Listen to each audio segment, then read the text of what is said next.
বৈষম্য বিরোধী ছাত্র আন্দোলনের ৬ সমন্বয়ককে পরিবারের কাছে হস্তান্তর করা হয়েছে। বৃহস্পতিবার দুপুরে মিন্টো রোডে ঢাকা মহানগর গোয়েন্দা পুলিশের কার্যালয় থেকে নাহিদ ইসলাম, সার্জিস আলম, হাসনাত আবদুল্লাহ, মোহাম্মদ আবু বাকের, আসিফ মাহমুদ এবং নুসরাত তাবাসসুম এই ৬ জন সমন্বয়ককে ছেড়ে দেওয়া হয়। সমন্বয়ক মোহাম্মদ নাহিদ ইসলামের বাবা বদরুল ইসলাম বিবিসিকে বিষয়টি নিশ্চিত করেছেন।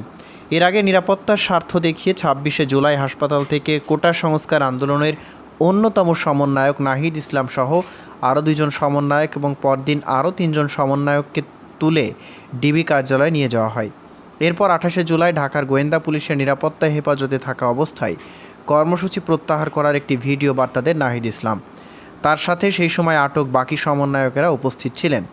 যদিও বৈষম্য বিরোধী ছাত্র আন্দোলনের অন্য সমন্বয়কদের অভিযোগ, জিম্মি করে নির্যাতনের মুখে এই বক্তব্য দেওয়ানো হয়েছে। এদিকে বৃহস্পতিবার দুপুরে ছেড়ে দেওয়ার আগে ৬ সমন্বয়ক গত ৩২ ঘণ্টা ধরে অনশনে ছিলেন বলেও জানিয়েছেন বদরুল আলম। এদিকে শেষ ব্যক্তিটি মুক্ত না হওয়া পর্যন্ত আন্দোলন চলবে ছাড়া পেয়েই সমন্বয়ক হাসনাত আবদুল্লাহর স্ট্যাটাস। গোয়েন্দা হেফাজত থেকে কোটা সংস্কার আন্দোলনের ৬ সমন্বয়কের আন্দোলন প্রত্যাহারের ঘোষণা দিলেও সেখান থেকে ছাড়া পেয়ে আন্দোলন চলবে বলে ঘোষণা দিয়েছেন তাদের একজন হাসনাত আবদুল্লাহ। বৃহস্পতিবার দুপুরে ডিবি হেফাজত থেকে এই সমন্বয়কদের তাদের পরিবারের কাছে ফিরিয়ে দেওয়া হয়। সেখান থেকে ফিরে বিকেলে ফেসবুকে ওই পোস্ট দেন তিনি। স্ট্যাটাসে মিস্টার আবদুল্লাহ লিখেছেন, এই আন্দোলনে গ্রেপ্তার হওয়া শেষ ব্যক্তিটি মুক্ত না হওয়া পর্যন্ত আমরা কেউই মুক্ত নই। এই গণগ্রেপ্তার গণঘৃণার নামান্তর। আমাদের মুক্তি তখনই সম্পূর্ণ হবে যখন এই আন্দোলনে গ্রেপ্তার হওয়া শেষ ব্যক্তিটিও মুক্তি পাবেন। এই গণগ্রেপ্তার কেবল নিরপরাধ মানুষের অধিকার হরণ নয়, বরং আমাদের সমগ্র সমাজের উপর চাপিয়ে দেওয়া একটি নিষ্ঠুরতার প্রতিফলন। তিনি লিখেছেন, এটি মুক্ত চিন্তা ও মানবাধিকারের প্রতি এক ভয়ানক আঘাত। আমাদের এই আন্দোলন শুধুমাত্র ব্যক্তির মুক্তির জন্য নয়, বরং বৈষম্য, নিপীড়ন, গণগ্রেপ্তার এবং ছাত্র নির্যাতনের বিরুদ্ধে। এই আন্দোলনে গ্রেপ্তার হওয়া শেষ ব্যক্তিটি মুক্ত না হওয়া পর্যন্ত আমাদের আন্দোলন চলবে। এদিকে বৃহস্পতিবার তাদের মুক্তির পর আইনমন্ত্রী আনিসুল হক জানিয়েছেন, শিক্ষার্থীরা সরকারের কাছে নিজেদের নিরাপত্তা চেয়েছিল। আজকে তারা নিরাপত্তার প্রয়োজন নেই জানালে চলে যাওয়ার জন্য বাধা দেওয়া হয়নি। বৈষম্য বিরোধী ছাত্র আন্দোলনের নতুন কর্মসূচি ঘোষণা। গণহত্যা এবং গণগ্রেপ্তারের প্রতিবাদে এবং ৯ দফা দাবি আদায়ে প্রার্থনা ও ছাত্র জনতার গণমিছিল নামে শুক্রবারের নতুন কর্মসূচি ঘোষণা করেছে আন্দোলনকারী শিক্ষার্থীরা। বৃহস্পতিবার বৈষম্য বিরোধী ছাত্র আন্দোলনের সমন্বয়ক আব্দুল কাদেরের পাঠানো এক প্রেস বিজ্ঞপ্তিতে এই কর্মসূচির কথা জানানো হয়েছে। এতে বলা হয়েছে, আইন শৃঙ্খলা বাহিনীর শিক্ষার্থী এবং আন্দোলনের সমর্থনকারী ছাত্র জনতা কাউকে পেলেই গ্রেপ্তার করে নির্যাতন চালাচ্ছে। পরবর্তীতে বাছাই করে পাড়া মহল্লায় রেড দিয়ে গণগ্রেপ্তারের নামে বাণিজ্য চালিয়ে যাচ্ছে। গুম করার হুমকি দিয়ে আদায় করছে মোটা অঙ্কের অর্থ। আগামীর বাংলাদেশ গড়ার কারিগর, জাতিশ্রেষ্ঠ সন্তান বিশ্ববিদ্যালয়ের সম্মানিত শিক্ষক মণ্ডলীর উপর ক্যাম্পাসের ভেতরে হামলা করেছে পুলিশ।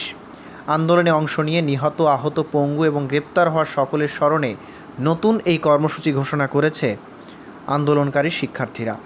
সর্বস্তরের জনগণকে এই কর্মসূচি সফল করে তোলার আহ্বান জানানো হয়েছে।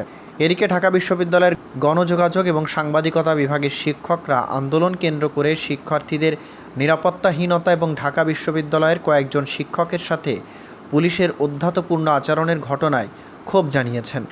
একটু স্বাভাবিক হয়ে ডিবি অফিসে আটকের বিষয়ে বক্তব্য তুলে ধরব বললেন সমন্বয়ক হাসনাত আবদুল্লাহ।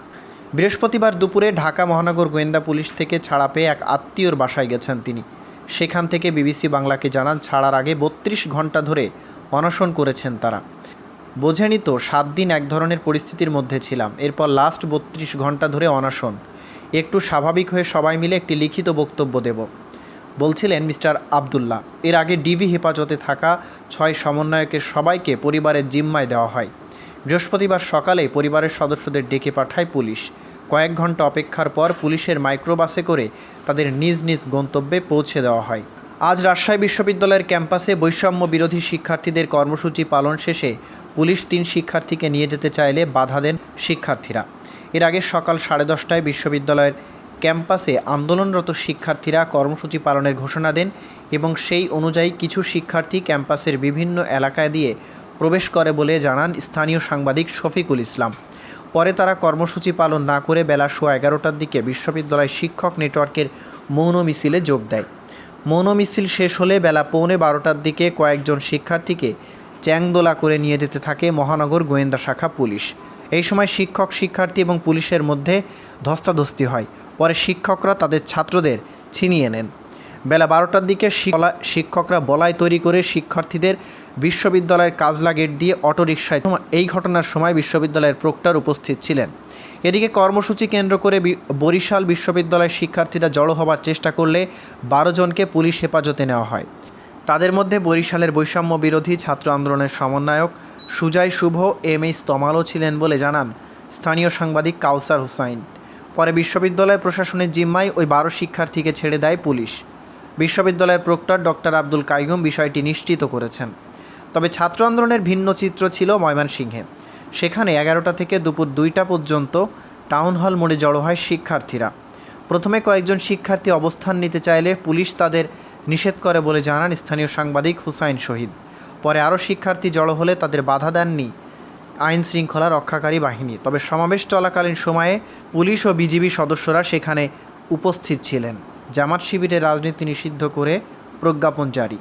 জামাত ইসলামী এবং এর অঙ্গ সংগঠন বাংলাদেশ ইসলামী ছাত্র শিবিরকে নিষিদ্ধ ঘোষণা করে স্বরাষ্ট্র মন্ত্রণালয়ের জননিরাপত্তা শাখা থেকে জারি করা প্রজ্ঞাপনে বলা হয়েছে, আন্তর্জাতিক অপরাধ ট্রাইব্যুনালে দেওয়া কয়েকটি মামলার রায়ে জামাত ইসলামী এবং এর অঙ্গ সংগঠন বাংলাদেশ ইসলামী ছাত্র শিবিরকে 1971 সালে মুক্তিযুদ্ধকালে সংগঠিত গণহত্যা, যুদ্ধ অপরাধ ও মানবতা বিরোধী অপরাধে দায়ী হিসেবে গণ্য করা হয়েছে। এছাড়া রাজনৈতিক দল হিসেবে জামাত ইসলামীকে নিষিদ্ধ করে হাইকোর্টের দেওয়া রায় বহাল রেখেছে আপিল বিভাগ। একই সাথে রায়ের আলোকে নির্বাচন কমিশন তাদের নিবন্ধন বাতিল করেছে।